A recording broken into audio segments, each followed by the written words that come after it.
Análise de Chelsea vs Leicester, partida pela 12ª rodada da Premier League. Chelsea ganha de 2-1 com um gol de Enzo Fernandes e um gol de Nicolas Jackson. O Leicester faz um gol com Jordan Ayew de pênalti. Bom, essa aqui não era para ser uma das partidas mais difíceis do mundo, apesar de ser na casa do Leicester. O Leicester não vive seu melhor momento e nem tem um dos melhores treinadores da liga, muito pelo contrário. No meu vídeo de pré-temporada eu inclusive coloquei eles entre os rebaixados. Mas esse jogo teve alguns problemas ali, inclusive a gente quase empatou essa partida. Eu vou entrar nesses pontos durante o vídeo e a gente vai entender essas questões aqui durante o vídeo. Enfim, cara, pra quem caiu aqui de paraquedas e me conhece, eu sou o Corvo, apresentador desse canal, seja muito bem-vindo ao Plano Blues. Esse não é um grande desafio pro Chelsea, até pelo elenco que o Leicester traz pra campo. Apesar de ser um elenco interessante pra uma Premier League, não é um elenco dos mais fortes, é um elenco mais pra sobreviver do que necessariamente ganhar. Isso fica claro porque o maior destaque em campo do Leicester é o goleiro Mads Hermansen, do qual eu já comentei aqui no canal algumas vezes e vou continuar comentando porque é um ótimo goleiro. E basicamente o destaque deles em campo, inclusive, foi ele mesmo. É uma partida em que não era pra ser um desafio pro Chelsea, inclusive eu esperava um 3-0 assim, sem nenhuma dificuldade. Não esperava que a gente teria realmente nenhum desafio e a gente acabou tendo, talvez pelo estilo de jogo insuportável de Steve Cooper, né, que gosta muito de cozinhar partidas e talvez acabou até sofrendo com essa própria ideia dele, né, porque a gente abre o placar muito cedo, acaba se tornando um desafio muito grande pra ele. Chelsea foi pra campo com 4-2-3-1, a clara proposta de sempre, né, que é 4-2-3-1 na defesa, 3-2-4-1 no ataque. A gente vê claramente um design de 3-2-4-1 na maior parte do jogo, acho que 90%, o 4-2-3-1 acontece bem menos. Hoje a gente não teve um lateral invertido, hoje a gente teve um lateral de sobreposição, lateral que se junta à ponta do campo pra virar mais um atacante ali e ele ser o verdadeiro ponta, pra João Félix jogar um pouco mais por dentro. Eu acho essa formação, inclusive, que o Chelsea hoje trouxe pra campo, mais interessante que a anterior. Ela é uma formação que é um pouco mais desequilibrada na parte defensiva, porque o lateral tem uma distância maior pra chegar à linha de zaga do que quando ele tá invertido no meio de campo, mas é melhor do que fazer esse lateral virar um meio atacante como tava acontecendo. E aqui eu vou tentar entrar nesse ponto aqui. Vamos lá. O Leicester de Enzo Maresca, aqui eu tô falando do time quando ele tava na segunda divisão e ele era o treinador, funcionava de uma maneira bem específica. Você tinha um lateral invertido que era Ricardo Pereira, ele fazia inversão e virava um volante na fase de ataque, e aí a gente tinha um lateral defensivo e normalmente tinha um cara que se juntava à linha de ataque, sendo nas figuras de Caçadei ou Kiernan Desburg Hall na maior parte do tempo, e aí ele virava um meio atacante, e isso acontecia sempre. No Chelsea não deu certo essa ideia, porque Enzo Fernandes não tem a pegada ofensiva necessária, nenhum outro volante também tem. E o que ele faz? Ele tem essa ideia de transformar esse lateral invertido em um lateral que inverte pro meio de campo para virar volante, e na fase de ataque vira um meio atacante. Deu muito errado nos últimos jogos. Nós acabamos passando por momentos como a gente vê Malo Gusto na cara do gol ou Cucurella, e ambos não tem poder de finalização nenhum. São completamente inconsistentes nessa parte, o que é terrível. Teve gente dizendo que talvez Caicedo fosse ser essa figura, esse cara, também não encaixa. Então para esse jogo ele faz essa mudança exatamente para evitar esse tipo de coisa. Como eu já expliquei anteriormente 1.500 bilhões de vezes nesse canal, os pontas de Enzo Maresca não geram muito XG, não é para acontecer. Se está gerando muito XG é porque o próprio ponta, ele está produzindo para ele, ok? Ele está fazendo alguma jogada que surpreende, como é o caso hoje de Noni Madueke, que consegue se colocar em posições, inclusive faz um gol bem feito, que só é impedido por causa do impedimento de Cucurella, que estava à frente do campo. Milimetricamente, talvez não vá semi-automático, nem fosse impedimento, inclusive. Deixo isso aqui bem claro pra vocês. Uma jogada muito boa de Madueke que consegue superar a dificuldade que é gerar XG pros pontas na maior parte do tempo. O XG fica mais no centroavante e nos dois meio atacantes, que em teoria eles têm que ter a maior parte das boas chances do gol, inclusive. É assim que funciona a formação dele. Acho esse plano melhor no Chelsea, porque é um plano que você consegue atacar com muito mais consistência e evita esse tipo de problema de parar a bola na mão de um cara ruim. Então é um plano que, em teoria, o ataque funciona bem. Eu já falei que o Chelsea sempre vai passar por esse ponto de vai ter que fazer mais gols que o adversário. Você vai ter que abrir 4 gols em vez de abrir 2, porque você vai ter que garantir o placar nos gols e não necessariamente na parte defensiva, porque o sistema é muito ofensivo. E é o que acontece nesse jogo, a gente tenta marcar mais do que necessariamente se defender bem. Inclusive, aqui eu falo dos problemas, citando a formação 4-5-1 do Leicester. Ele não funciona até os 30 minutos de jogo, a partir dos 30 minutos tem um equilíbrio, aos 35 minutos de jogo, o Leicester começa a fazer ataques. E a partir desse momento, o Leicester começa a ser bastante ofensivo. Tem algumas chances que são desperdiçadas, principalmente na figura de Ndidi, que ele perde um gol feito. Eu agradeço a quem estragou essa partida do lado do Leicester, cara. E aqui eu não posso nem culpar muito o Steve Cooper, eu tenho que culpar os jogadores. O gol de Nicolas Jackson, ele só acontece por uma falha tripla de Wout faz. Não fez sentido aquele lance, ok? Se você presta atenção no lance, ele tenta tirar a bola 4 vezes. Em uma delas não é tão culpa dele, porque já tava desequilibrado. Mas nas outras 3 anteriores, ele podia ter chutado pra fora, ele podia ter chutado pro lado. Ele tentou tirar a bola em cima de um cara que tava do lado dele. Tipo, não tinha por que tentar fazer isso. Ele dá 1, dá 2, dá 3. Acaba que Enzo Fernandes localiza ali a jogada, né? E faz o passe pra Nicolas Jackson, que tira muito bem do marcador, que vem completamente disposicionado, todo torto, pra tentar corrigir a cagada do aliado dele que tava ao lado dele. Então não dá tanto pra culpar, né, o tal do Okoli, que só tentou corrigir a merda. Cara, assim, o Wout faz, pra quem conhece esse jogador, tem uma galera que talvez não tenha uma memória curta e não lembre, ele é o cara que fez 2 gols contra o Liverpool.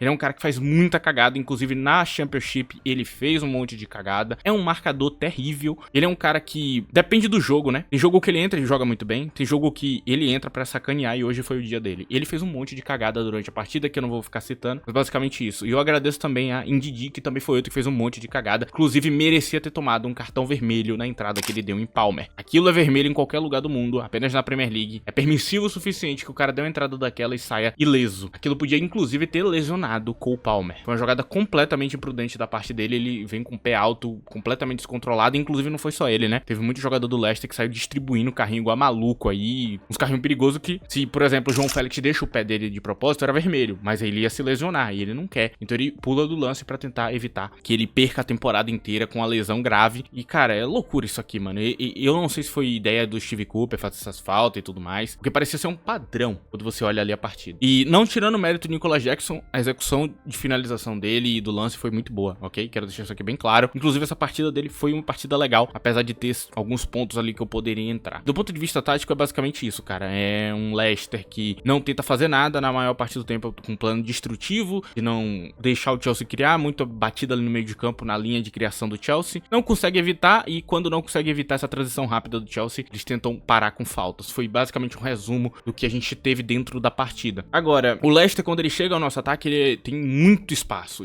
demais, lacunas defensivas, como eu já tinha falado anteriormente. Nesse jogo rolou bastante, muito por causa dessa formação que ainda não está equilibrada, o que não quer dizer que ela é ruim, ela só tem que encontrar um equilíbrio melhor, e esse desequilíbrio acontece porque Enzo Fernandes estava subindo para a linha de ataque e deixando buraco em campo. Note que eu não estou culpando o Enzo Fernandes por isso, a culpa é exclusivamente do Careca que treina o nosso clube. Ele deu essa instrução, porque nos outros jogos, quando tem a linha de 2 volantes, os 2 volantes ficam fixados, aí ele pediu para ele subir. Eu entendo que foi para quebrar a retranca do Leicester, mas tem um custo, e o custo foi muito grande. Se o Leicester tivesse jogado um pouquinho melhor, a gente teria perdido esse jogo. Se tivessem finalizadores melhores, se tivesse aproveitado as oportunidades, a gente teria perdido esse jogo. E tem também um lance polêmico ali no final do jogo, né? O pênalti em Mavididi, a depender da liga seria pênalti. No Brasileirão seria pênalti aquilo ali. Foi estranho o lance, assim, eu não sei o que dizer. É porque o Wesley Fofana, ele atropela Mavididi de verdade ali, só que o Mavididi deixa a perna, ele claramente quer tomar o contato. Só que é assim que funciona, você deixa a perna pra tomar o contato. É assim que funciona o jogo. E sim, eu tenho aqui pra falar, o árbitro foi muito mal nessa partida, perdido, era pra ser alguns cartões vermelhos, teve alguns lances que ele tava completamente perdido, mais uma vez a arbitragem da Premier League deixando a desejar durante uma partida. E aqui eu cito outra polêmica que rolou dentro de campo, que é a polêmica com o Madueke tirando o gol de Cole Palmer. Quem é que é culpado daquele lance? Os dois. Ponto final. Pra você que está xingando o Madueke, eu peço que vocês prestem atenção no lance. O que é que ele devia ter feito no rebote? Correr pra trás, ir pro meio de campo e ficar girando e dando break? Era pra ele pegar a bola do pé de Palmer e ficar girando a bola igual a Antony? Porque o lance correto é, corro atrás da bola e tento chutar. Ele não viu o Palmer. Ele não vê. Se você prestar atenção no lance, ele não vê Palmer. E ele não tinha que ver. Ele tem que correr atrás da bola e tentar fazer o gol. Se Palmer não tivesse tentado chutar no lance e a bola tivesse sobrado pra Madueke, seria gol. Teria sido gol de Madueke. Madueke nota que Palmer tá no lance, entende a jogada, pula pra sair da frente. Infelizmente, Palmer acaba se atrapalhando e chutando em cima dele. Ou seja, dá mais pra culpa Palmer pelo lance do que Madueke. Isso é um ponto que talvez você não possa negar. Madueke sai da frente, ele pula. Quando ele percebe a presença de Palmer, ele pula pra sair do lance. Fica o calcanhar dele na frente, mas tinha um espaço gigantesco. Ele podia ter ajeitado a bola, ele podia ter tentado chutar no canto, ele podia ter feito um monte de coisa. Ele chuta o primeiro chute possível. Eu acho que nem o próprio Palmer notou. E tipo, a presença de Madueke ali, eu acho que ele não presta atenção, ele tenta focar mais no chute dele, tá ligado? E acaba sendo um lance fatal. Culpa dos dois lados, não dá pra culpar uma pessoa especificamente. Eu sei que vocês querem odiar muito Madueke, eu não sei o porquê também, não entendo a mente dessas pessoas que são assim. E a partida de Madueke, inclusive, é muito boa. E aqui eu já começo a falar dos jogadores que jogaram bem na partida. A partida de Madueke é muito boa, ele produz muitos lances. O gol, que não foi culpa dele, foi impedimento de Cucurella, como eu já disse. É um gol muito bem feito, perfeito, ele rastreia a movimentação, aparece no espaço certo, faz um chute perfeito no canto do gol, tirando de um goleiro que fez uma partida muito boa, inclusive, ok? E a gente também tem a partida de Nicolas Jackson, que ele fez algumas cagadas ali na parte criativa do campo, perdeu algumas bolas, tentando fazer alguns lances bonitos e difíceis, que ele sempre faz isso e sempre dá errado, ele continua repetindo, mas apesar disso, ele foi letal na cara do gol, ele fez boas movimentações, foi uma boa partida de Nicolas Jackson, não é um 9 perfeito, eu acho que esse 9 que a galera tá desenhando, ou pelo menos o torcedor do Chelsea tá desenhando, não existe, esse Nicolas Jackson craque não existe, de jeito nenhum, parece muito o caso de Gerson com o Flamengo, onde a gente exagera o jogador ao máximo possível pra tentar tirar um jogador que não existe. Ele é um jogador que tá saindo bem na finalização, em ser um jogador que incha o saco da zaga, mas de resto ele não faz muita coisa, o nível de pressão é baixo, o nível de marcação é bem ruim, a leitura é ruim, e entre outras coisas que ele vem errando, além do gol, ok? Porque não só o gol conta. E é claro que muitas dessas oportunidades que ele tem, um jogador que nem Nkunku, se fosse o titular da posição, estaria fazendo os mesmos gols, porque são oportunidades claras. Eu agradeço a Deus que o nosso centroavante titular parou de perder gols ridículos como ele fez na última temporada, ok? Eu não vou elogiar ele por não perder um gol na cara, o que não foi o caso de hoje. O gol dele foi realmente muito bom. Com a mesma perna que ele domina a bola, ele lança um chute de trivela e faz um golaço. Eu achei o gol muito bom hoje. E aqui eu cito agora os outros jogadores que pra mim jogaram bem, João Félix e Palmer, eu dou um elogio aos dois. Eles não fizeram o gol, Palmer, como eu disse, se atrapalhou numa das jogadas, mas ambos produziram muito ali no meio de campo. A parte criativa foi muito deles, né? Eles ficaram trocando de posição com o Enzo Fernandes, se você notou a movimentação, o Fernandes ele penetrava, eles desciam pra criar jogada, pra criar uma dinâmica, pra tentar quebrar a linha de marcação condensada ali do Leicester. Então foram essenciais essas três figuras juntas pra quebrar a retranca do Leicester e eles conseguem executar muito bem. E na figura de Enzo Fernandes nós temos o Man of the Match, né? O MVP da partida e o melhor jogador. Parabéns, foi uma partida maravilhosa aí, né? Muita gente tá dizendo que é porque ele tá solteiro agora, né? Problemas que ele tava tendo, que ele parece mais animado agora. Talvez seja o caso, ok? Talvez seja o caso, eu não sei o que tava acontecendo na vida pessoal dele. Já conseguimos entender que tinha uma coisa a mais ali pesando na cabeça de Enzo Fernandes. Espero que daqui pra frente ele melhore aí em campo. Ele tem dado bons sinais nos últimos jogos, ok? Enfim, cara. Bom, agora eu cito quem jogou mal do lado do Chelsea. Eu vou citar exclusivamente um nome, Robert Sanchez. Ele fez um monte de cagada, mais uma vez. E eu tô me perguntando quantos jogos ele precisa cagar pra ele sair de campo. Eu não sei, mano. Parece que ele tem carta branca pra fazer o que ele quer em campo, né? Porque ele entregou jogadas que na mão de um Arsenal da vida seria gol. É problemático, cara. De novo, não era um jogo que a gente tinha um adversário muito grande pela frente pra ele cometer esses erros. E aqui eu vou citar uma coisa muito interessante, né? Que é o passe na fogueira. Faz ali o passe pra um companheiro seu, que ele tá claramente, evidentemente marcado com um cara ali por trás, um cara do lado dele, às vezes dois caras em cima dele, e você faz esse passe burro. É um passe burro. Se você olhar o goleiro do Leicester, ele não faz isso a partida inteira. O tempo inteiro ele faz um passe pra um cara que tá desmarcado. E é a obrigação do goleiro que ele vai jogar nesse jogo mais inteligente, que ele ache esse cara desmarcado. Inclusive, se vocês pegarem Roberto De Zerbi, Pep Guardiola, até outro treinador que nem Xavi mesmo, ele já tinha falado isso. Você ter esse jogo mais inteligente, o goleiro precisa achar esse cara. E eles falam isso o tempo inteiro, não só o goleiro, o zagueiro, os outros, você não pode ficar fazendo passe na fogueira. O nosso querido goleiro, ele faz isso o tempo inteiro, e ele fez a partida inteira essa mesma jogada. E tem gente que talvez não entenda que quando o Badiashile faz um passe na fogueira, faz um passe troll, quando o Coyle também consegue fazer esse passe troll, você é o culpado, o cara que passou é o culpado, não o cara que vai receber a bola, com um cara correndo em cima dele, dando um mergulho em cima dele. Ele nem sabe o que tá acontecendo. Tipo, a obrigação é do cara que vai passar. O cara que vai passar que tem que observar quem tá desmarcado e quem não tá. Se não tem ninguém desmarcado, trabalha a jogada.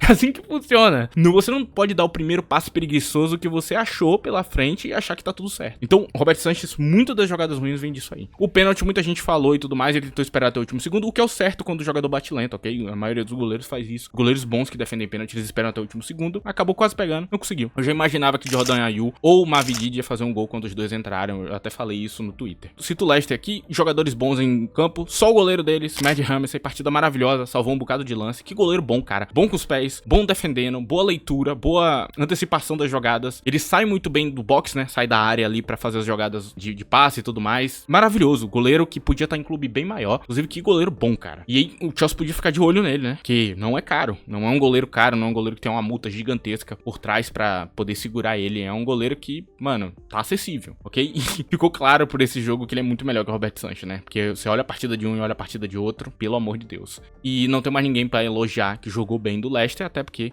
Steve Cooper. E aqui, pra mim, quem é a figura ruim da partida? Steve Cooper. Ele estraga a experiência de quem tá assistindo, estraga a experiência dos próprios jogadores que tem que trabalhar coletivamente pra que funcione o jogo dele. E no final das contas, a gente tem um jogo bem chato, jogo de meio de campo. Ele é uma versão muito pior de um Graham Potter. É basicamente isso. E eu espero muito, se a vida for justa, que esse time seja rebaixado, cara. Pelo amor de Deus, eu não quero mais ver o Cooper Ball na Premier League, cara. Isso é nojento. Ele só usa artifícios pra parar o jogo, como falta. Como eu detesto o futebol praticado em campo pelo Leicester de Steve Cooper. Enfim, cara, chegamos no final. O importante é os 3 pontos. A gente sai com os 3 pontos. Mais um jogo aí, mais um desafio pela frente. E Enzo Maresca segue tentando achar a formação perfeita, a execução perfeita da ideia dele. Até aqui ele ainda não encontrou, mas nós temos bons sinais aí, como por exemplo, a reviravolta de Enzo Fernandes aí voltando a ser o jogador principal do meio de campo, que nunca deveria ter deixado de acontecer, né? Porque ele realmente sempre foi o cara que brilhou. Tem sido meio absurdo, inclusive, a narrativa em cima dele, que é um mau jogador. Não faz nenhum sentido. Enfim, cara. Chegando aqui no fim desse vídeo, se você gostou dele, não esqueça de deixar o like. Se você gostou mais ainda, compartilhe esse vídeo com um amigo seu. Muito obrigado a todos vocês que me escutaram até aqui. Tchau.